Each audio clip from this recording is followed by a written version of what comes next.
Aloha, I'm Kirsten Baumgart-Turner, and this is Sustainable Hawaii at thinktechhawaii.com, streaming live educational and civic engagement on the internet and Oceanic Channel 16.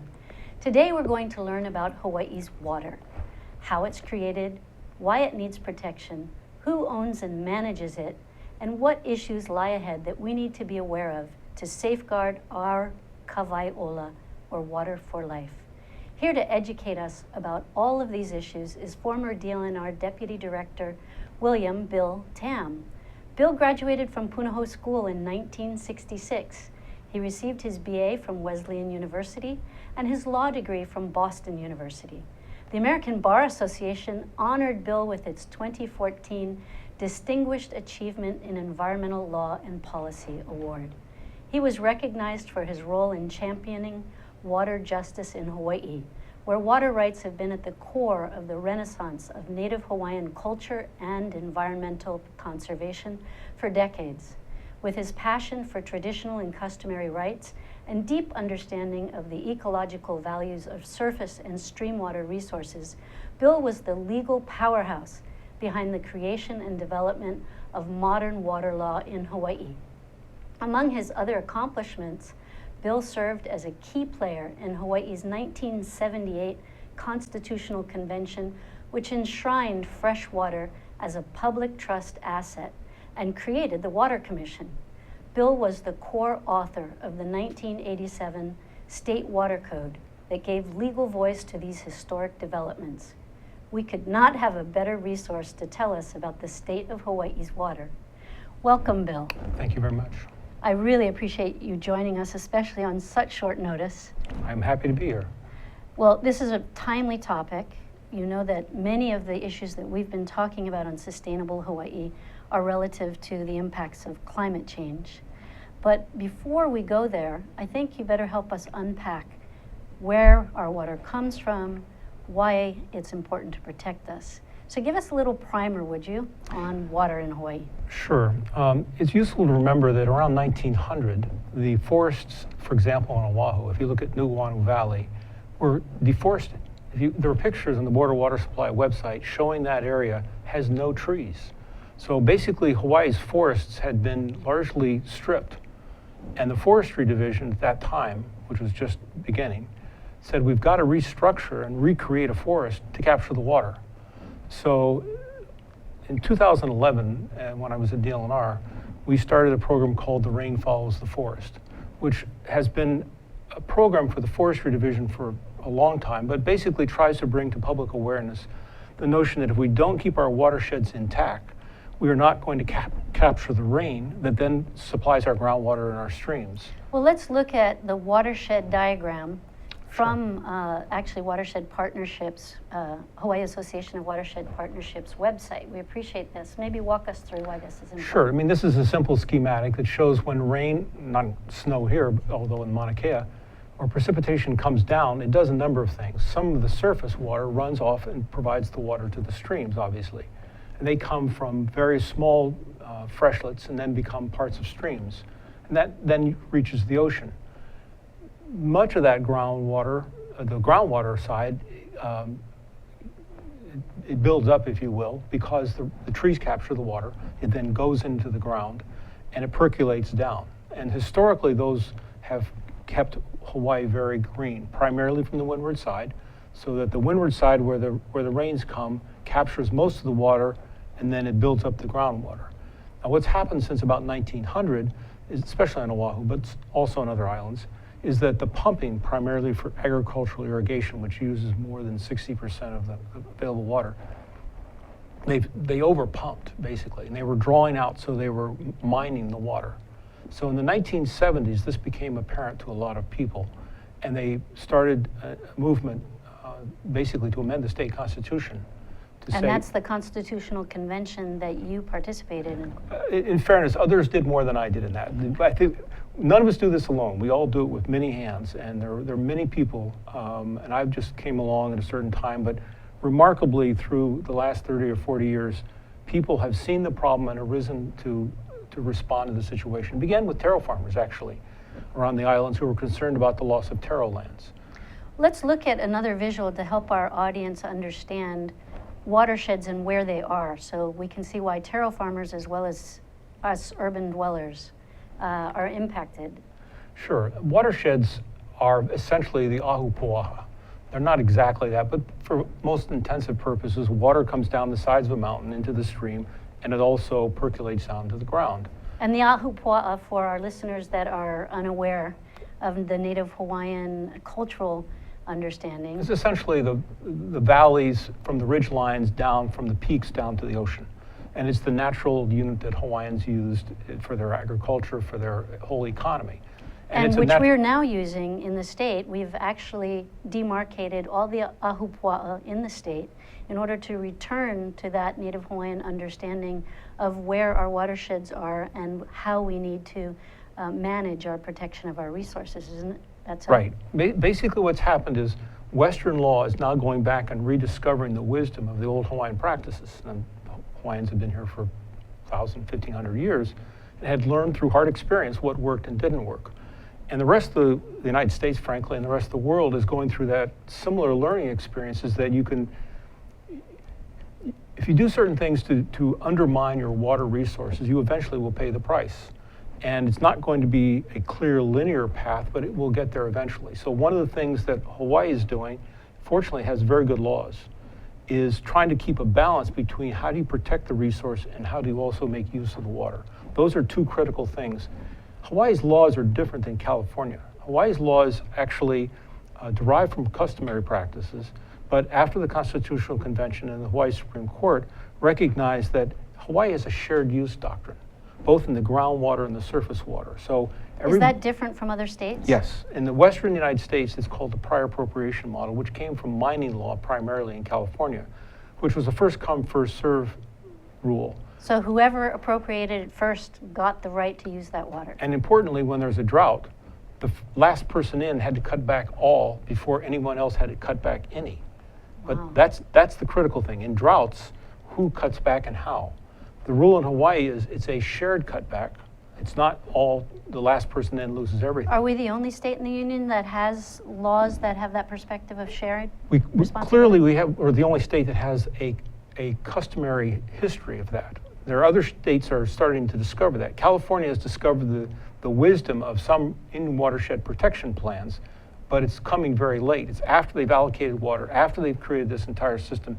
Now having to roll it back is very tricky because the earliest priority goes to people around 1900, 1920. For example, Los Angeles, when they moved water from an entire lake, essentially allocated it to their needs.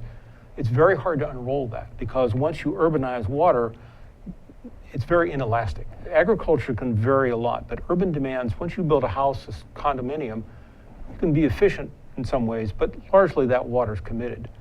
And so that's so a in key that piece. visual that we saw condos, as you mentioned, hotels, we saw roadways, we saw all kinds of different demands on our water system, and they all have to be allocated with a shared responsibility in Hawaii, whereas they may not be elsewhere.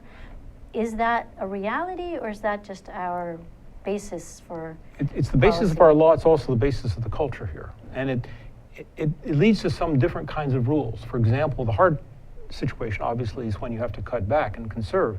But there is a burden on everybody, or an obligation to help be more efficient, to conserve water where you can, to start to invest in things that are more efficient. I mean, for example, the old plantation economies and the ditch systems worked okay in the 1900s, if you will, to move water for plantation agriculture.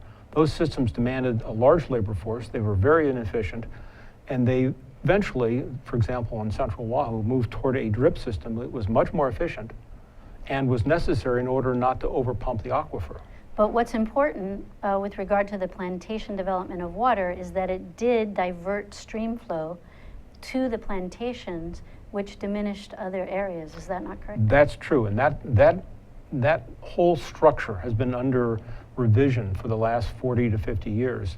It led to the McBride decision by the Hawaii Supreme Court in 1973 that looked at, in the Hanapepe stream over in Kauai, looked at how do you allocate water, surface water in a stream. And the Supreme Court in that case said that the law had never been settled, and that was confusing, in fact. They couldn't put together the doctrines and get a coherent answer. And so what they said was that everybody has shared uses, and that the doctrine in Hawaii is what is called the riparian doctrine for surface water. Riparian doctrine for surface water. Riparian. It comes from England and New England, and basically it's the notion that everybody who's adjacent to a stream has a shared use in the water of that stream, but it's allocated almost on a Konehiki style system based Meaning? upon the situation. It's like the landlord, but more like that, someone who has the stewardship over the valley is responsible for working out a fair allocation. Often it was based on work back in Right. former times. Those systems have largely declined. We don't have the old kuleanas that we used to have, although there's some. And kuleanas, for our viewers, are areas of responsibility with regard to space and people's responsibility. Right, kuleanas in the land sense is the place where your house and taro patch was. And the Hawaii Supreme Court has uniformly upheld the right of taro farmers for water for their taro as was grown at the time of the Mahele. That is protected by the Constitution, and every Hawaii Supreme Court decision has upheld it. The more difficult situation arises as you want to move water off the stream. And so the McBride and subsequently the Robinson litigation in the 70s and 80s was about the question of what are the rules by which you may move water off stream or out of the watershed. Because when you start doing that, you start depriving downstream users of their fair share, or you start affecting the watershed in terms of its viability. So the rules that were created in the Constitution, in the Rapun case in '82, subsequently in the Robinson litigation, and then in the Hawaii Water Code in '87, and then the Waiole case in 2000, are the rules by which we now figure out how we can allocate water fairly to meet a lot of needs. And the Water Code created a water commission that is the mechanism by which these different values get sorted out.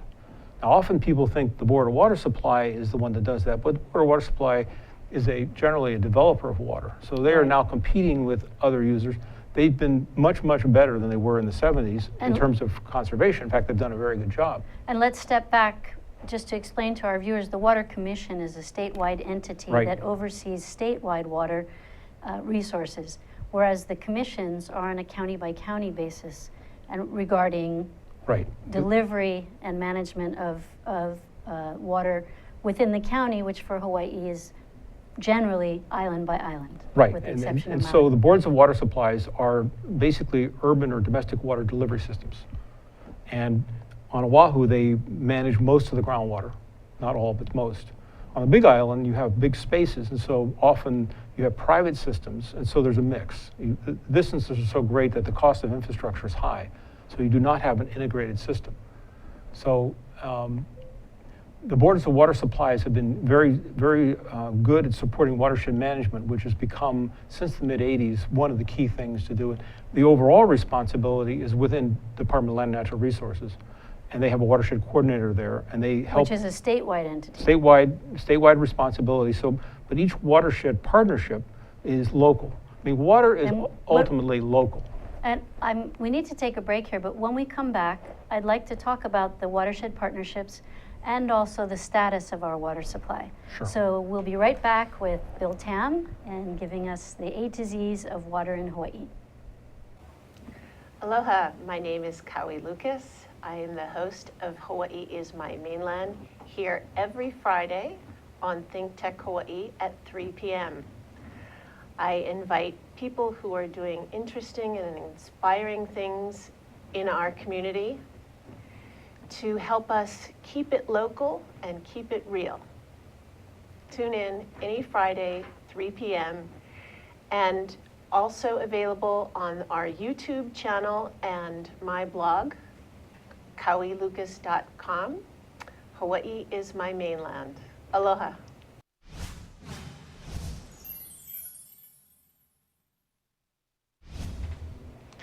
Hi, I'm Stan, the Energy Man, Stan Osterman, and I'm here to tell you about my show on Friday, every Friday, on my lunch hour, 12 o'clock till 1 o'clock here on Think Tech Hawaii. We talk about everything energy and anything you ever wanted to know about energy. So we're full of energy, and we'll see you here every Friday at noon to 1. Aloha. Aloha, I'm Kirsten Baumgart-Turner, and we're back with Bill Tam, our A to Z unpacker of Hawaii water.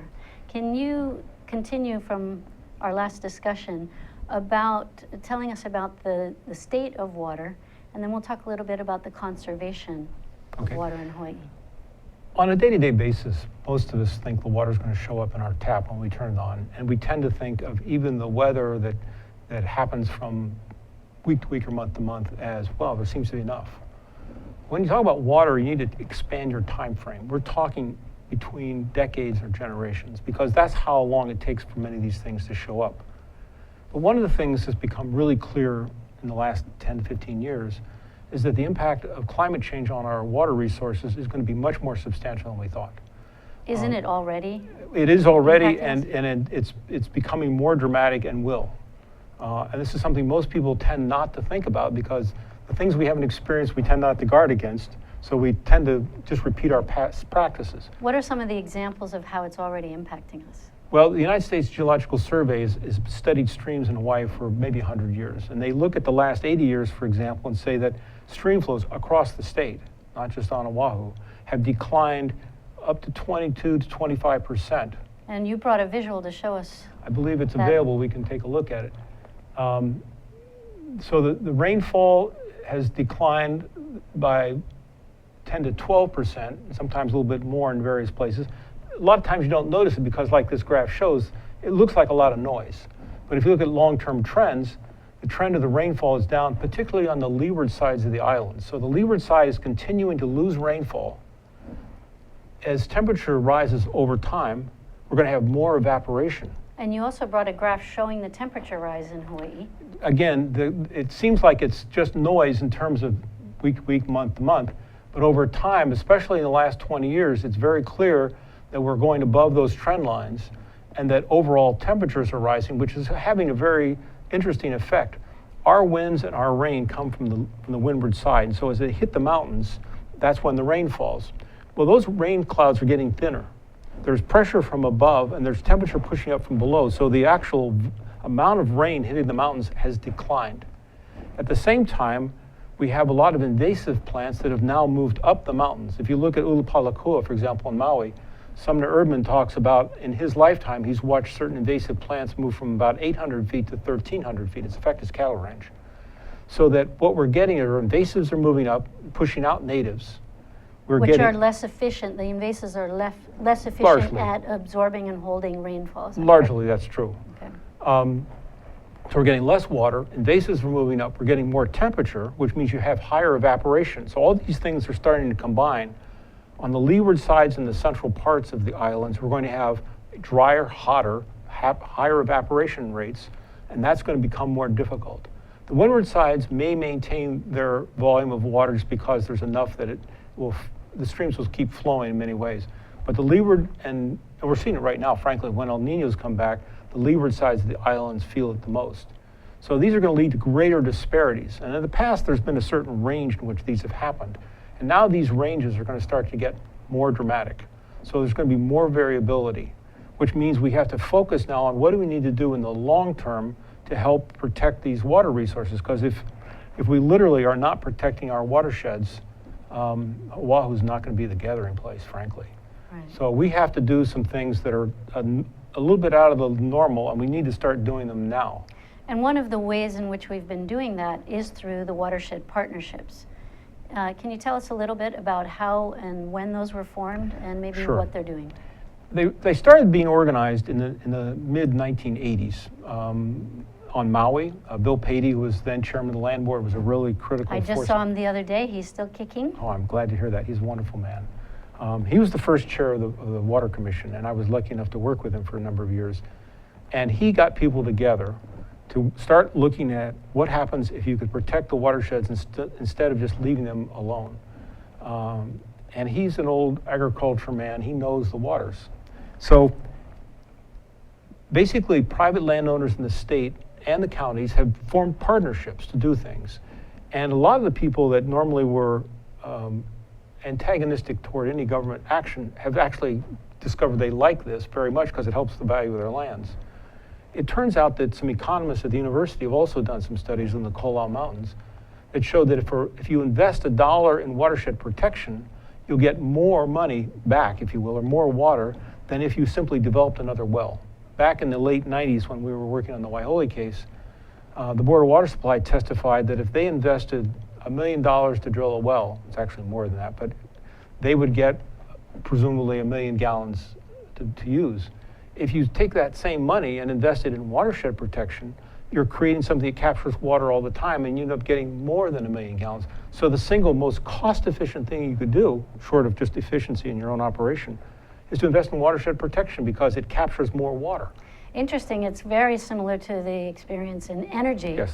Whereas the amount of money that we invest in energy conservation, it goes a lot further than anything we do in renewable energy development, for example. You're right. Conservation is the low-hanging fruit. The problem with both in the energy side and the water side, it means a lot of people have to change their habits. And that's harder to do. It's a tough thing. Hawaii is actually behind the curve, behind Sweden and Denmark and Australia and a lot of other places, in realizing what the nexus is between water and energy, and frankly also food. That's a very good point, because a lot of people don't realize it takes a great deal of energy to pump water, Yes. to distribute water. And in some cases, it takes water to create energy. Exactly.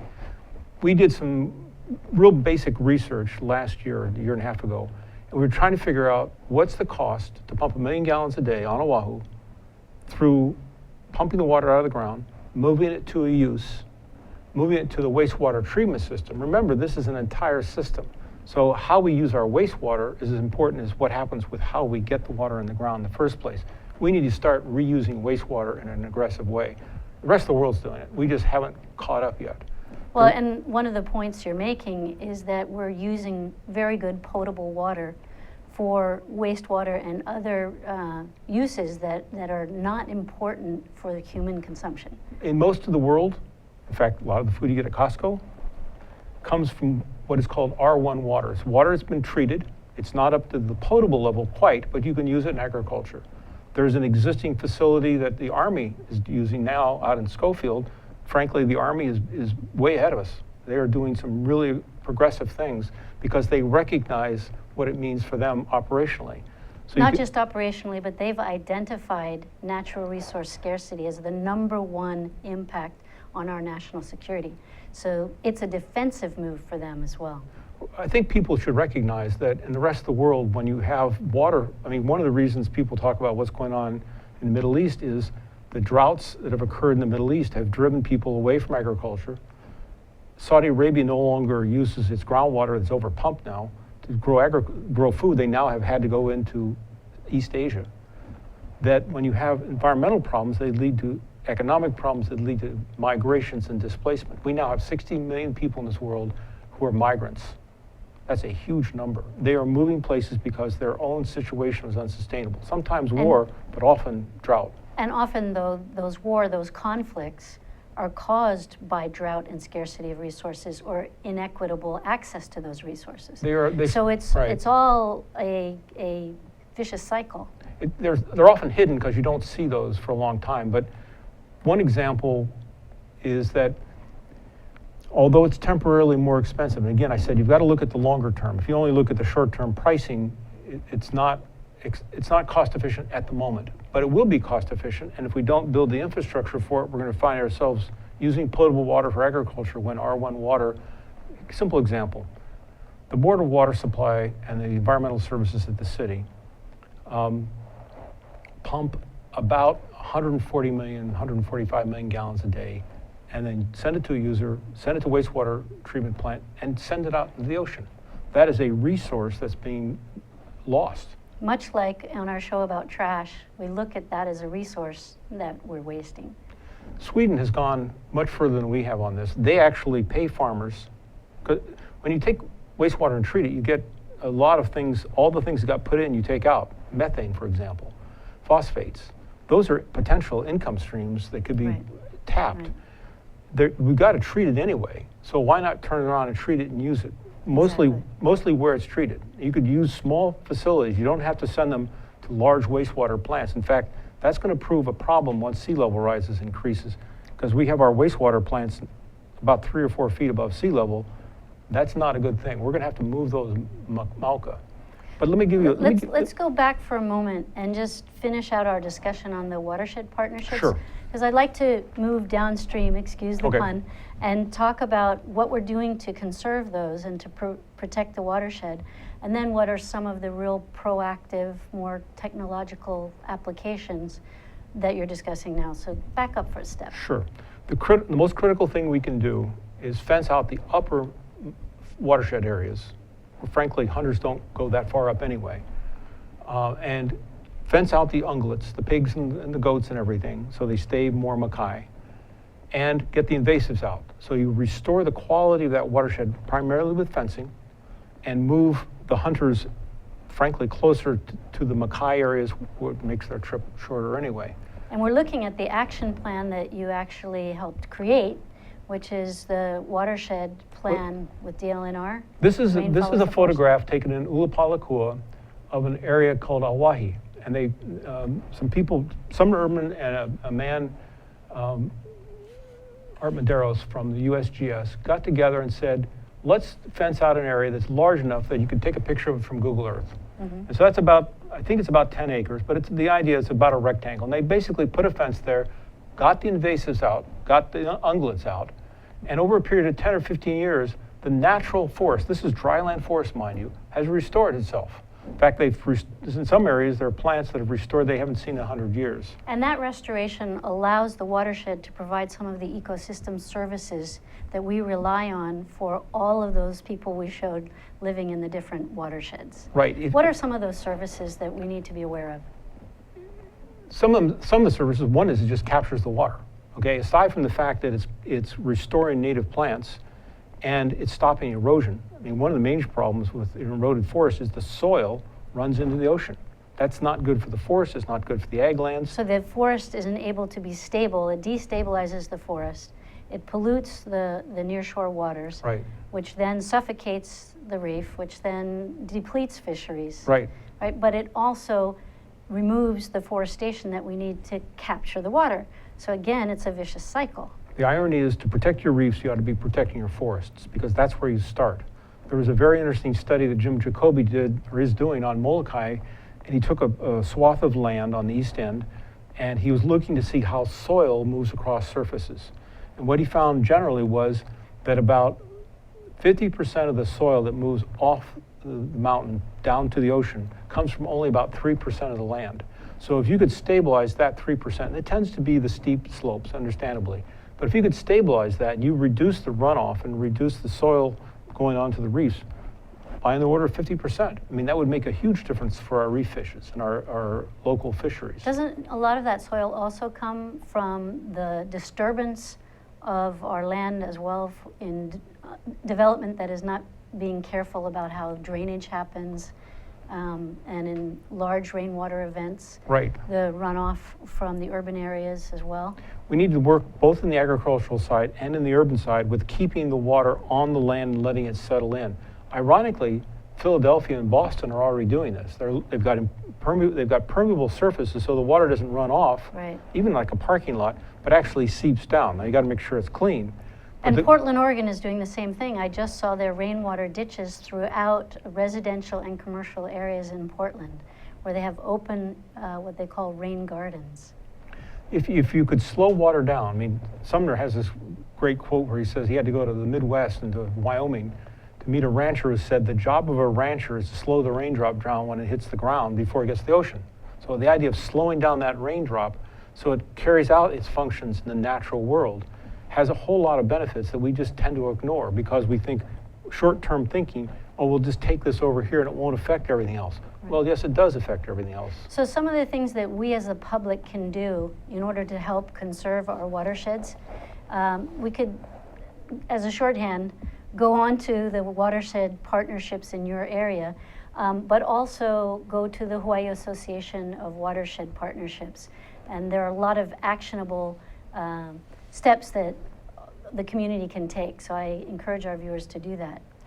Frankly, education with kids is critical. I mean, they're going to be the ones that are going to inherit this. The sooner they understand the relationship between water and land, the sooner we're going to have good conservation efforts. It's just a normal practice. It's not unusual. The rest of the world does it. We've been a little bit careless. And if we think about it, what are our kids going to inherit? Not what are we going to do tomorrow personally, but what are our kids going to inherit?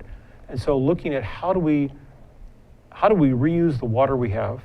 how do we reduce the volume so we don't use it unnecessarily? I mean, the Board of Water Supply has been, in Oahu especially, but has been very good at getting low flush toilets. There are a lot of efficiencies. The plumbing codes could be changed. Well, when we come back from our break, I want to focus more on those steps and what is happening both on the government level, state and county, and also what is happening in the private sector. So we'll be right back with Bill Tam. Hi, my name's Hillary Weinberg. I'm the host of The Whole Gamut on Think Tech Hawaii. See us live every Tuesday at 1 p.m. or on our YouTube channel to hear us talk about world affairs from Hawaii and beyond. See you then. Aloha! You can join the Hawaii Farmer Series every Thursday from 4 to 5 on Think Tech. And I'm your co-host Matthew Johnson, here with Justine Espiritu. And we are so thankful to have this show to use as a forum to get to know all the movers and shakers in agriculture in Hawaii and hear kind of their background and history, as well as their perspective on what they're doing and also the future for agriculture in Hawaii. So join us every Thursday. You can tweet in your own comments and suggestions and be a part of the conversation at Think Tech High. And we hope to see you every single Thursday. Aloha, we're back with Bill Tam, who's telling us everything about water and how to conserve. We left off with talking about the impacts of erosion and poor watershed management. And I just want to finish that thought out before we move on. Some of the impacts that we're experiencing with regard to climate change as well as human development and human causes of climate change are the reduction of the forest, which also reduces the CO2 sink for greenhouse gas mitigation. What are some of the other elements? Well, people are discovering that water is underpriced. And water is going to be priced higher. It has to be. Even now, it costs about $440,000 a year to pump 1 million gallons a day to the wastewater treatment plant and send it out in the ocean. And you end up violating the Clean Water Act off the shoreline. So if you think about if you could save 1 million gallons a day on Oahu out of the 146 that just the water supply pumps, over a period of a year, you'd save $440,000. If it was 10 million gallons, you'd save $4.4 million. Those kinds of things are going to increase in interest because they've got to increase the price of water use. They're not including the conservation side when they include those prices. And indeed, we've actually been have experienced and been warned that our water bills, which include wastewater treatment, are going up, and that's going to be very significant in the near future. They're going up now to pay for some of the treatment plants that have to be upgraded because they haven't been for a long time. They're going to fix the pipes, which are also some of them are 40, 50, 60 years old. And we've been experiencing the breakdown of those pipes in the heavy rain Yes. that we've been having with flash flooding and the overwhelming of the drainage systems. So they go into the sewage systems, which then leak sewage and rainwater into our groundwater as well as our nearshore water. Mostly to nearshore water. They don't always interact. Some of them are kept separate, but there's still a danger that in heavy rain events, if you remember March 2006 when it rained for 30 days, and the Board of Water Supply, or rather the Environmental Services, was faced with the task of either backing up all the toilets in Waikiki or releasing 50 million gallons into the Alloway. They released 50 million gallons in the Alloway. Judge Ezra did not take that kindly, and that led to him eventually enforcing a consent decree that was created. And of course, it was also the shutdown of Waikiki, and our visitor industry was supremely impacted. With water, people tend not to think about it until it's a crisis.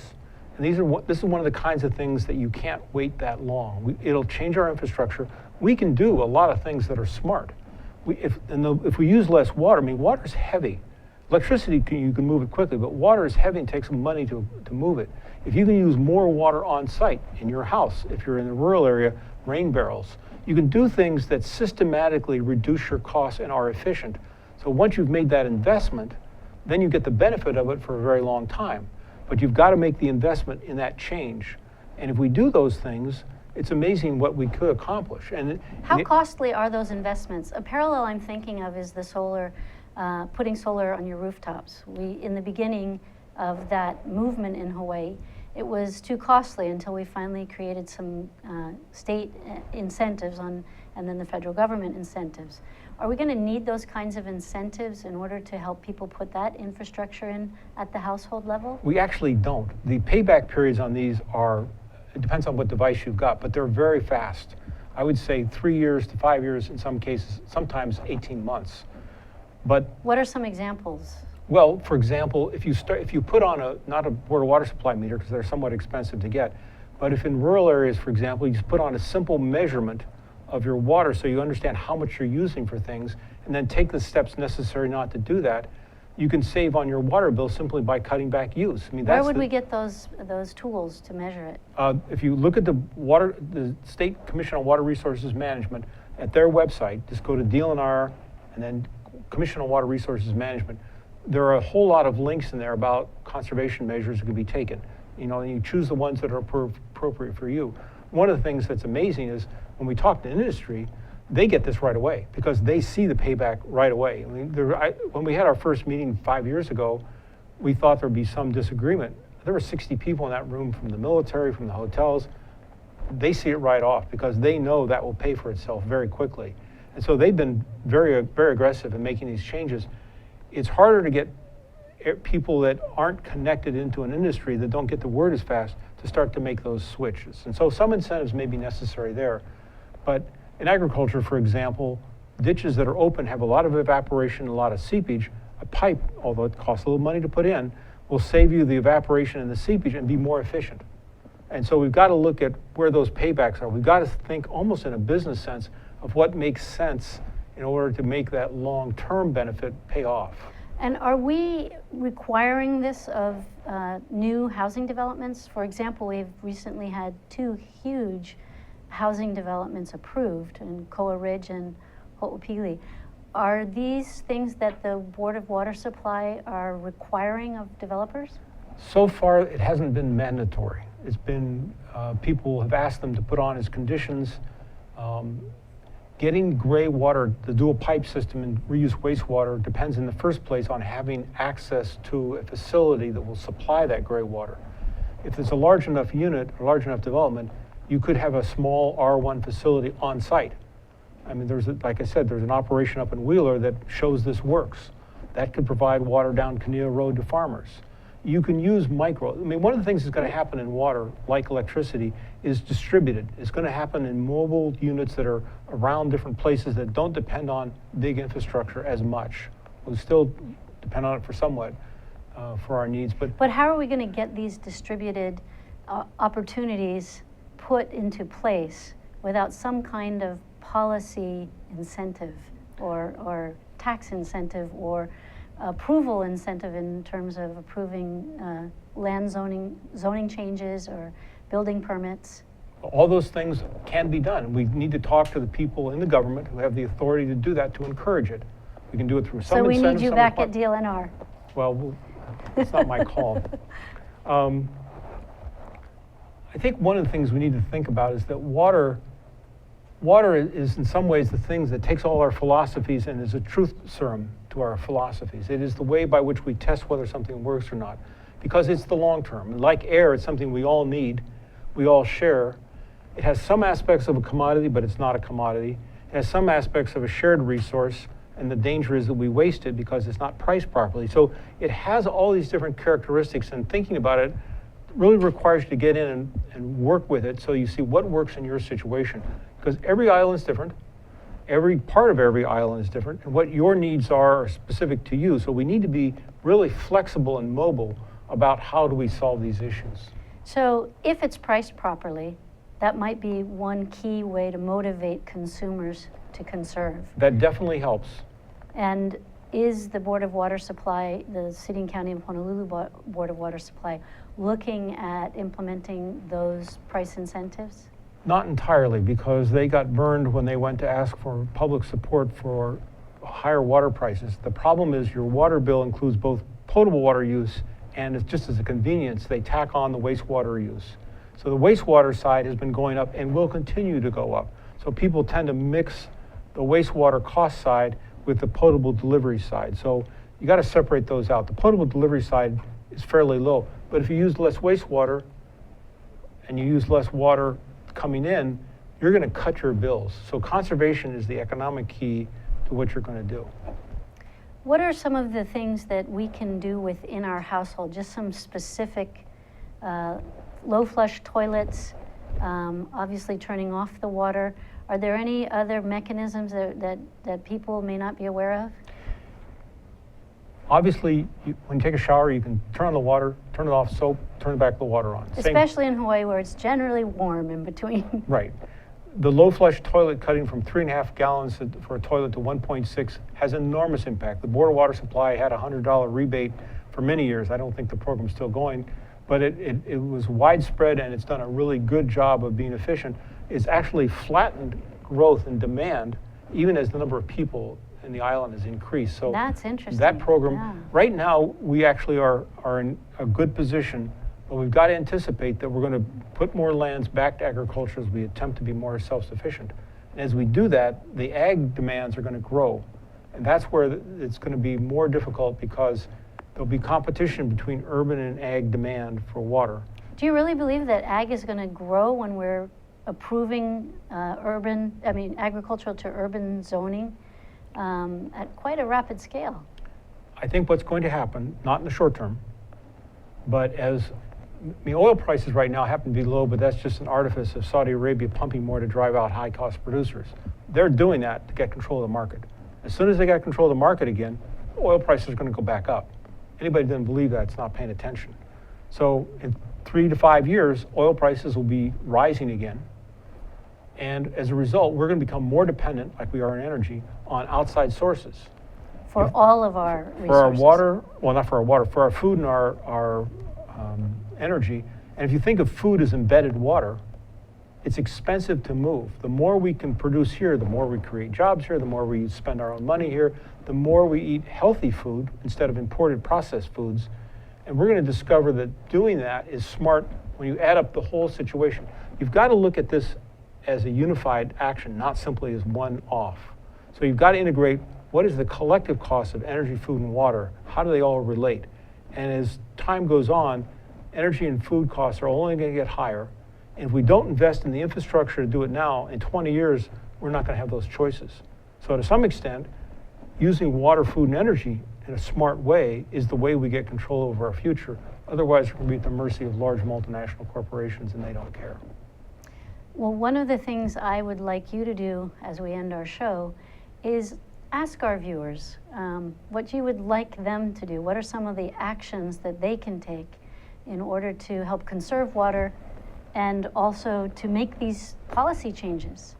If you will look into that camera. I mean, I think the most important thing, interestingly enough, is working with your kids. Get them to understand. Go down and measure the water quality. Understand what the streams do in your neighborhood. If you understand what happens in your neighborhood, you'll start to understand on a broader scale what's happening everywhere. In your own home, don't use pesticides on your lawns. Keep the water quality clean because that is going to run into the ocean, so that's going to affect our reefs. Do small things that make a difference and educate your kids. They're the ones that over time will have the habits. So, and frankly, support Department of Land and Natural Resources, which is grossly underfunded. The newspaper editorial this morning pointed out that DLNR, which is responsible for essentially all the conservation land, all the shoreline, all the ocean, all the public lands in the state, has less than 1% of the total state budget. I mean, it is an absurdity that people think they're going to have a natural world that's going to be protected if you're only going to commit 1% of the state budget to that. That So is we just need impossible. to call our legislators and say, frankly, yes. Up the budget at DLNR. We support that. Support protecting the very thing that makes the environment we all want to live in. Wai Ola, Wai Water Ola. for Life. That's true. Mahalo, Bill. You're welcome. Appreciate you coming. Great.